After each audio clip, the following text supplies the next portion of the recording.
ഇപ്പോൾ ഇന്നത്തെ വീഡിയോ എന്ന് പറയുന്നത് റെഡ്മിയുടെ ഏറ്റവും പുതിയ ഒരു ബഡ്ജറ്റ് ഫ്രണ്ട്ലി ഏറ്റവും പ്രൈസ് കുറഞ്ഞൊരു ഫോണായിട്ടുള്ള റെഡ്മി 9A സ്പോർട്ട് എന്ന് പറയുന്ന സ്മാർട്ട് ഫോണിൻ്റെ ഒരു അൺബോക്സിങ്ങിൻ്റെ റിവ്യൂ ആണ്.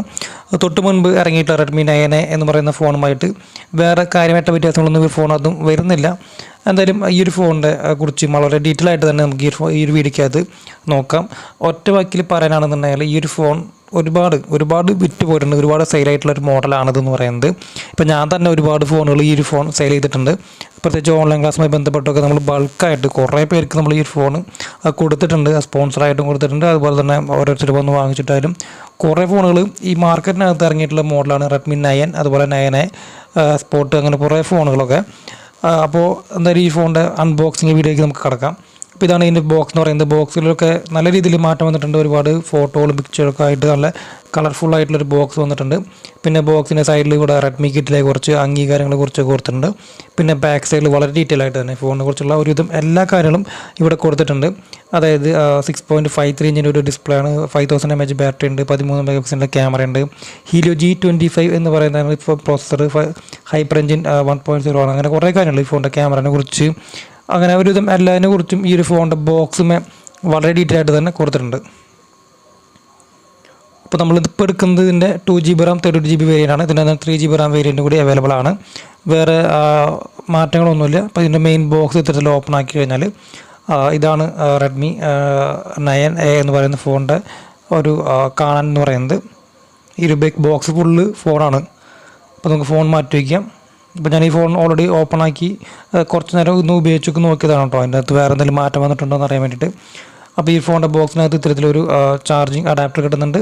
പിന്നെ ചാർജിന് വേണ്ടിയിട്ട് ഒരു മൈക്രോ USB ചാർജിങ് കേബിൾ കിട്ടുന്നുണ്ട്. Type C ഒന്നല്ല, മൈക്രോ USB ആണ്. പിന്നെ അത് ഫാസ്റ്റ് ചാർജിങ് അഡാപ്റ്റർ ആണെന്നൊന്നും പറയുന്നില്ല. ഒരു 10 വാട്ടിൻ്റെ ഒരു ചാർജിങ് അഡാപ്റ്റർ തന്നെ ആയിരിക്കും ഇത്. വേറെ ഫാസ്റ്റ് ചാർജിങ് സപ്പോർട്ട് എന്ന് പറയുന്നത്. പിന്നെ ഒരു പേപ്പർ ബോക്സിനകത്ത് ഇതിൻ്റെ യൂസർ മാനുവൽ, വാറണ്ടി പേപ്പേഴ്സും കാര്യങ്ങളൊക്കെയാണ് ഉണ്ടാവുക. വേറെ ബാക്ക് പോച്ച് അങ്ങനത്തെ ഒന്നും നമുക്ക് ഇതിന് കൂടെ കിട്ടുന്നില്ല. ഇതൊരു വളരെ ഏറ്റവും റേറ്റ് കുറഞ്ഞ ഫോണാണ് കേട്ടോ. അതായത് എത്രയും പൈസ കുറയ്ക്കാനുണ്ടോ അതൊക്കെ കുറച്ചിട്ട് ഇറക്കുന്നൊരു മോഡലാണ് ഇതെന്ന് പറയുന്നത്. ഇതിൻ്റെ ഇപ്പോൾ കറൻ്റ്ലി റേറ്റ് 7000 ഒക്കെ ആയിരുന്നു. ഇപ്പോൾ കുറച്ചുകൂടി റേറ്റ് കൂടിയിട്ടുണ്ട്. മൊത്തത്തിൽ ഒരു വില കുറഞ്ഞ ഫോണുകൾ ഇപ്പോൾ ഇറങ്ങാത്തതുകൊണ്ട് തന്നെ നല്ല രീതിയിൽ റേറ്റും കൂടിയിട്ടുണ്ട് ഇതിനകത്ത്. അപ്പോൾ ഇതാണ് ഈ ഫോണിൻ്റെ ഡിസൈൻ എന്ന് പറയുന്നത്. അത്യാവശ്യം നല്ല ഭംഗിയുള്ള ഡിസൈൻ തന്നെയാണ്. ഈ ഒരു പ്രൈസിന് വേണ്ടി വെച്ച് നോക്കുമ്പോൾ ഡിസൈനൊന്നും യാതൊരു പ്രാധാന്യം ഇല്ല എന്നിരുന്നാലും നല്ല ഒരു കുഴപ്പമില്ലാത്ത ഡിസൈൻ വരുന്നുണ്ട്. ഒരു മാറ്റ് ഫിനിഷാണ് വരുന്നത്.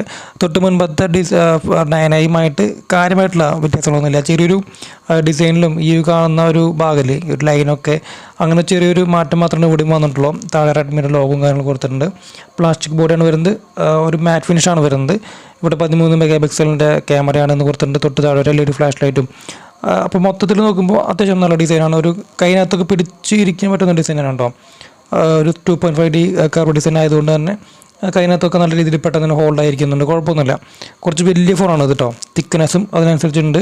ഇപ്പോൾ 5000 mAh ബാറ്ററി ഉള്ളതുകൊണ്ടായിരിക്കണം അത്യാവശ്യം തിക്നെസ് ഉള്ള ഒരു മോഡൽ തന്നെയാണ്. അവിടെ വോളിയം അപ്പ് ആൻഡ് ഡൗൺ കീകൾ വരുന്നുണ്ട്. പിന്നെ അപ്പോൾ ഓൺ സ്വിച്ച് വരുന്നുണ്ട്. പിന്നെ ഫിംഗർ പ്രിൻറ്റ് സ്കാനറോ അങ്ങനത്തെ കാര്യങ്ങളൊന്നും ഇതിനകത്ത് വരുന്നില്ല. നേരത്തെ പറഞ്ഞ പോലെ തന്നെ ഏറ്റവും പ്രൈസ് കുറഞ്ഞൊരു ഫോണാണ്. അപ്പോൾ അതിൻ്റെതായ കാര്യങ്ങളൊക്കെ നമ്മൾ ഈ ഫോണിനകത്തും പ്രതീക്ഷിക്കാൻ പാടുള്ളൂ.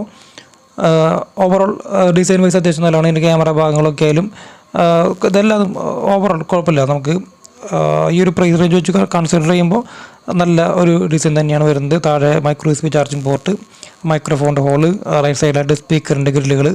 അപ്പോൾ അതൊക്കെയാണ് ഈ ഫോണിൻ്റെ ഫിസിക്കലി പറയാനുള്ള കാര്യങ്ങൾ. നമുക്ക് എന്തായാലും ഈ ഫോൺ ഓൺ ആക്കിയിട്ട് ഇതിൻ്റെ ബാക്കി കാര്യങ്ങൾ നമുക്ക് നോക്കാം. നമുക്ക് ഈ ഒരു ഫോണിൻ്റെ മുകളിൽ ചെറിയൊരു മാറ്റ് സ്റ്റിക്കർ ഒട്ടിച്ചിട്ട് വരുന്നുണ്ടോ. അതായത് ഇതിൻ്റെ ബോക്സിനകത്തൊന്നും ഇരുന്നിട്ട് സ്ക്രാച്ച് ആവാതിരിക്കാൻ വേണ്ടിയിട്ട്.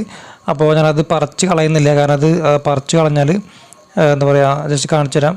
കാരണം ഒരു ചെറിയ സ്റ്റിക്കർ ഒട്ടിച്ചിട്ടാണ് വരുന്നത്. അപ്പോൾ അത് പറിച്ച് കളഞ്ഞാൽ പിന്നെ അത് പഴയ പോലെ ഒട്ടിക്കാനായിട്ട് കുറച്ച് ബുദ്ധിമുട്ടാണ്. അപ്പോൾ സ്ക്രീനിൽ കാണുന്നതല്ല ഇതിൻ്റെ ശരിക്കും ഡിസ്പ്ലേ ക്ലാരിറ്റി എന്ന് പറയുന്നത് ഇതിനേക്കാളും കുറച്ചുകൂടി ക്ലാരിറ്റി ഉണ്ടായിരിക്കും എന്ന് മാത്രം. അപ്പോൾ അത് പറിച്ച് കഴിഞ്ഞാൽ പിന്നെ വേറെ സ്ക്രീൻ ഗ്ലാസ് എന്തെങ്കിലും ഒട്ടിക്കണം. അപ്പോൾ അതിലേക്ക് നമുക്ക് വരാം. അപ്പോൾ ഇതാണ് ഈ ഒരു റെഡ്മി 9A എന്ന് പറയുന്ന ഫോൺ. 9A സ്പോർട്ട് ഓൺ ആകുമ്പോൾ ഇതിൻ്റെ ഹോം സ്ക്രീൻ എന്ന് പറയുന്നത്. അപ്പോൾ ഇതിനകത്ത് UI-ലോ വേറെ യാതൊരു വിധ മാറ്റം വന്നിട്ടില്ല. നമ്മൾ തൊട്ട് മുൻപ് ഇതിൻ്റെ 9A എന്ന് പറയുന്ന ഫോണ് അൺബോക്സ് ചെയ്തപ്പോൾ അതിനകത്ത് വളരെ ഡീറ്റെയിൽ ആയിട്ട് തന്നെ ഇതിനെക്കുറിച്ചൊക്കെ പറഞ്ഞിട്ടുണ്ടായിരുന്നു. അപ്പോൾ ഡിസ്പ്ലേനെ കുറിച്ച് പറയുമ്പോൾ ഇതൊരു 6.53 ഇഞ്ചിൻ്റെ ഒരു HD+ ഡിസ്പ്ലേ ആണ് വരുന്നത്, ഫുൾ HD+ ഒന്നല്ല. ഈ ഒരു ഫോണിൻ്റെ ഡിസ്പ്ലേനെ കുറിച്ച് പറയുമ്പോൾ ഏറ്റവും ആദ്യമായിട്ട് എടുത്ത് പറയേണ്ട കാര്യം, ഇതിൻ്റെ ഡിസ്പ്ലേയുടെ മുകളിൽ നമുക്ക് ഗോറില്ല ഗ്ലാസിൻ്റെ പ്രൊട്ടക്ഷനോ കാര്യങ്ങളോ ഒന്നും വരുന്നില്ല. അപ്പോൾ അതുകൊണ്ട് തന്നെ നിങ്ങൾ ഈ ഫോൺ വാങ്ങിച്ചവരാണെങ്കിലോ അല്ലെങ്കിൽ വാങ്ങിക്കാൻ പോകുന്നവരാണെന്നുണ്ടെങ്കിൽ തീർച്ചയായിട്ടും ഒരു സ്ക്രീൻ ഗ്ലാസ് വാങ്ങിച്ചിടുക. പറ്റുന്നുണ്ടെങ്കിൽ ഒരു 5D ഗ്ലാസ്, ഒരു ഫുൾ ഗ്ലാസ് തന്നെ വാങ്ങിച്ചിടാൻ ശ്രമിക്കണം. കാരണം സ്ക്രീൻ ഗ്ലാസ് ഇല്ലാണ്ട് ഈ ഫോൺ ഒരിക്കലും ഉപയോഗിക്കാൻ ഞാൻ ഒരാളോടും പറയില്ല. കാരണം ഇതെപ്പോഴും പൊട്ടാം. ഗോറില്ല ഗ്ലാസിൻ്റെ പ്രൊട്ടക്ഷൻ ഇല്ലാത്തതുകൊണ്ട് തന്നെ കുറച്ച് വലിയ ഫോണാണ്. അപ്പോൾ നമ്മുടെ കയ്യിനകത്ത് ഹോൾഡ് ചെയ്യാനൊക്കെ ബുദ്ധിമുട്ടാകും. താഴെ വീണ് പൊട്ടി കഴിഞ്ഞാൽ ഡിസ്പ്ലേ മൊത്തം മാറേണ്ടി വരും, നല്ലൊരു എമൗണ്ടൊക്കെ വരും. അതുകൊണ്ട് തന്നെ ഈ ഒരു ഫോൺ വാങ്ങി കഴിഞ്ഞാൽ ഏറ്റവും ആദ്യം ചെയ്യേണ്ട കാര്യം ഇതിനകത്തൊരു സ്ക്രീൻ പ്രൊട്ടക്ഷൻ ഗ്ലാസ് തന്നെ വാങ്ങിച്ച് ഇടണം എന്നുള്ളതാണ്. ഒരു 100 രൂപ 150 രൂപ കൊടുത്തു കഴിഞ്ഞാൽ അത് ഇടാവുന്ന കാര്യമുള്ളൂ. അതൊക്കെ നിങ്ങൾക്ക് ചെയ്യാവുന്ന കാര്യം തന്നെയുള്ളൂ. അപ്പോൾ ടച്ച് സ്മൂത്തൊക്കെ അത്യാവശ്യം വരുന്നുണ്ട്. സാധാരണ റെഡ്മിയുടെ ഫോണുകൾ ഓണാകുമ്പോൾ കാണുന്ന സെയിം ഐക്കണുകളൊക്കെ ആയിട്ട് വളരെ വലിയ ഐക്കണുകളൊക്കെ ആയിട്ട് സെയിം ഒരു റെഡ്മിയുടെ യൂസർ ഇൻ്റർഫേസ് ഒക്കെ ആയിട്ട് വരുന്നുണ്ട്. താഴെ ഒരു പൊട്ടിക്ക് ചിഹ്നം കൂടുതലാണ്, മുകളിലേക്ക് വരുമ്പോൾ വളരെ നൈസാണ്, ബെസ്റസാണ് വരുന്നത്.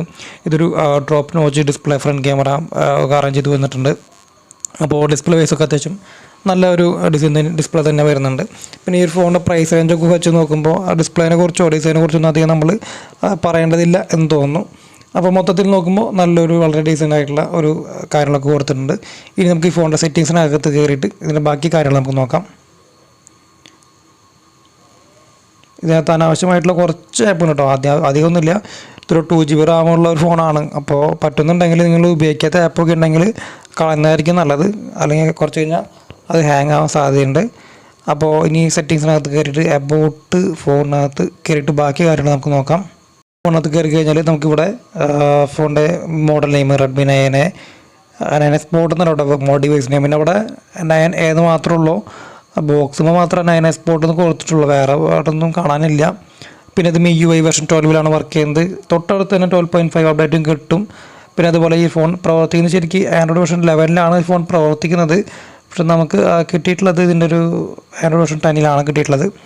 അതെന്തുകൊണ്ടാണെന്ന് അറിയില്ല. തീർച്ചയായിട്ടും ഇതൊന്ന് ഫോണിൽ സിമ്മൊക്കെ ഇട്ട് ഒന്ന് കുറച്ച് നേരം ഉപയോഗിച്ച് കഴിഞ്ഞാൽ ഒരു ആൻഡ്രോയിഡ് 11 ഒരു അപ്ഡേറ്റ് കൂടി കിട്ടും എന്ന് നമുക്ക് പ്രതീക്ഷിക്കാം. ഇല്ലാന്നുണ്ടെങ്കിലും 11 അപ്ഡേറ്റ് എന്തായാലും കിട്ടും.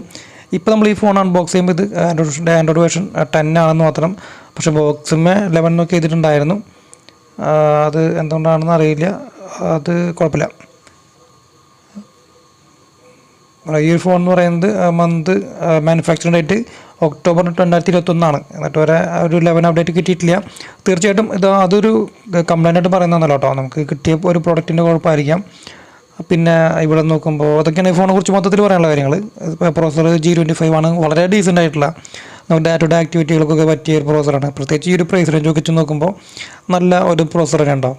വലിയ കാര്യമായിട്ടുള്ള ഗെയിമിങ്ങിനൊന്നും ഈ ഒരു ഫോൺ പറ്റില്ല. എന്നിരുന്നാലും ഡീസൻ്റ് ആയിട്ടുള്ള നമുക്ക് ഡേ ടു ഡേ ആക്ടിവിറ്റികൾ, ഓൺലൈൻ ക്ലാസ്സിനൊക്കെ പക്കയാണ് സെറ്റ് എന്ന് പറയുന്നത്. ക്യാമറയിൽ പറഞ്ഞ് വരികയാണെങ്കിലും ഒരു നോർമൽ ക്യാമറ 13 മെഗാപിക്സലാണ് ഈ ഫോണിൻ്റെ മെയിൻ റിയർ ക്യാമറ എന്ന് പറയുന്നത്. വളരെ നോർമലായിട്ടുള്ളൊരു ക്യാമറ നമുക്കിവിടെ കിട്ടുന്നുണ്ട്. ഇപ്പോൾ നമ്മൾ ലൈവായിട്ട് എടുത്തൊരു ഫോട്ടോ ആണ്, കണ്ടോ. അത്യാവശ്യം നല്ലൊരു ഭംഗിയുള്ളൊരു ക്യാമറ നമുക്ക് കിട്ടുന്നുണ്ട്. കളറുകളൊക്കെ ആയാലും എല്ലാം നല്ല രീതിയിൽ തന്നെ അത് ക്യാപ്ചർ ചെയ്തെടുക്കുന്നുണ്ട്. കുഴപ്പമില്ല. ക്യാമറയെ കുറിച്ചൊന്നും വേറെ ഒന്നും പറയാനില്ല. നല്ലൊരു ക്യാമറ നമുക്ക് കിട്ടുന്നുണ്ട്. ഇത് ക്യാമറയ്ക്ക് വേണ്ടി ഇറക്കുന്ന ഫോണൊന്നുമല്ല കേട്ടോ. എന്നിരുന്നാലും നല്ല ഭംഗിയിൽ തന്നെ കിട്ടുന്നുണ്ട്. ഒരു മെയ്ഡ് ഇൻ ഇന്ത്യ ആ ഭാഗങ്ങളൊക്കെ നല്ലൊരു ഷാർപ്പായിട്ട് തന്നെ നമുക്ക് കിട്ടുന്നുണ്ട്. അപ്പോൾ ക്യാമറയും അത്യാവശ്യം നല്ലൊരു ക്വാളിറ്റി തരുന്നുണ്ടെന്ന് പറയാം. ക്യാമറയിൽ തന്നെ നമുക്ക് ഇത്തരത്തിൽ പ്രൊഫഷണൽ മോഡ് വരുന്നുണ്ട്. പിന്നെ വീഡിയോ മോഡ് വരുന്നുണ്ട്. വീഡിയോ നമുക്ക് ഇത്തരത്തിൽ ഒരു 1080 30 ഫ്രെയിം പെർ സെക്കൻഡ് അത് ഫുൾ HD നമുക്ക് റെക്കോർഡ് ചെയ്യാൻ സാധിക്കുന്നുണ്ട്. പിന്നെ ആ ഫോട്ടോ മോഡ് വരുന്നുണ്ട്. ഇവിടെ തന്നെ സ്ലോ മോഷൻ്റെ കാര്യങ്ങളും ഗ്രിഡ് ലൈൻ കാര്യങ്ങളൊക്കെ ഇവിടെ തന്നെയാണ് വരുന്നത് കേട്ടോ. ഫോട്ടോ മോഡ് വരുന്നുണ്ട്. പിന്നെ പോർട്രേറ്റ് മോഡ് ഇവിടെ താഴെ കൊടുക്കുന്നുണ്ട്.